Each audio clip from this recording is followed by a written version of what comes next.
ప్రతి 15 రోజులకు కూటమి నాయకులతో కలిసి ప్రభుత్వ ఆసుపత్రిని పరిశీలన చేసి సమస్యలు తెలుసుకుంటున్నామని, ఇక్కడ సేవలు అందించేందుకు ఏర్పాటు చేసిన కమిటీ కూడా సమర్థవంతంగా పనిచేస్తుందని రాజమహేంద్రవరం సిటీ ఎమ్మెల్యే ఆదిరెడ్డి శ్రీనివాస్ అన్నారు. బుధవారం ప్రభుత్వ ఆసుపత్రిలోని పలు విభాగాలను ఎమ్మెల్యే ఆదిరెడ్డి శ్రీనివాస్ పరిశీలించారు. ఆయనకు ఆసుపత్రి సూపరింటెండెంట్గా నూతన బాధ్యతలు చేపట్టిన పివివి సత్యనారాయణ వైద్య బృందం స్వాగతం పలికారు. అనంతరం మీడియాతో మాట్లాడుతూ కూటమి ప్రభుత్వం విద్యా వైద్యానికి అత్యధిక ప్రాధాన్యత ఇస్తుందని అన్నారు. ఇక్కడ వైద్య సేవలు మెరుగుపరిచేందుకు జిఎస్ఎల్ ఆసుపత్రి పీజీ విద్యార్థులు సహకరిస్తున్నారని, న్యూరాలజీ వైద్యుడు మరొక వారం రోజుల్లో విధుల్లో చేరతారని ఆశిస్తున్నామని అన్నారు. క్రిటికల్ కేర్ యూనిట్ను జనవరిలో ప్రారంభించడానికి సన్నాహాలు చేస్తున్నామని, దానితో పాటు ఆధునూతన ఫీచర్లతో సౌకర్యాలతో మార్చురీని 1 కోటి నుంచి 1.5 కోటి వరకు సిఎస్ఆర్ నిధులతో నిర్మాణానికి భూమి పూజ చేయడానికి సంకల్పించామన్నారు. సిబ్బంది రాత్రి సమయంలో సక్రమంగా వ్యవహరించడం లేదని తమ దృష్టికి వచ్చిందని, వారు మారకపోతే చర్యలు తప్పవని అన్నారు. జనసేన సిటీ అధ్యక్షుడు వై శ్రీనివాస్, కమిటీ సభ్యులు, కూటమి నాయకులు ఈ కార్యక్రమంలో పాల్గొన్నారు.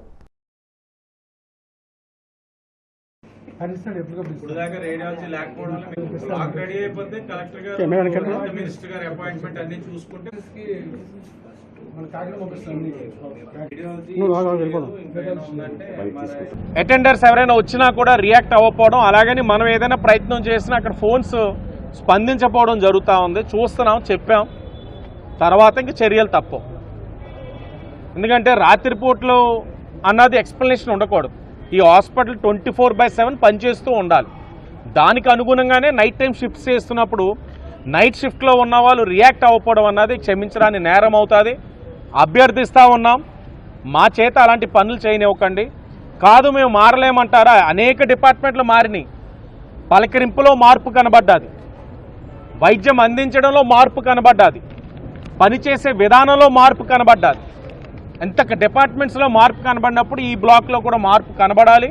అది కూడా సమీక్షిస్తాం. అలాగే ప్రజలకి మంచి వైద్యం, మంచి విద్య, వైద్యపరంగా ఏం చేసామన్నది కూటమి అధికారంలోకి వచ్చిన మొదటి రోజు నుంచి మీరు చూస్తూ ఉన్నారు.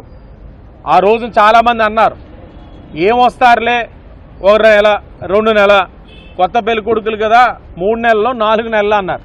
15 నెలలుగా ఇదే పనిగా పనిచేస్తామని వాళ్ళు ఎవరు కూడా ఆశించలే. వాళ్ళు అనగానే అనేది వైసీపీ వాళ్ళు. ఎందుకంటే వాళ్ళు దీన్ని రెవెన్యూ ఇదొక ఏటీఎంగా చూసేవాళ్ళు. విచ్చలవిడి అవినీతితనం అలా చేశారు. ఇక్కడ మేము ఒక పారదర్శకతతో ఓ పద్ధతితో పనిచేస్తూ ఉన్నారు. తప్పకుండా ప్రజలకి ఇంకా మెరుగైన వైద్యం అందించే విధంగా కూటమి పనిచేస్తాం.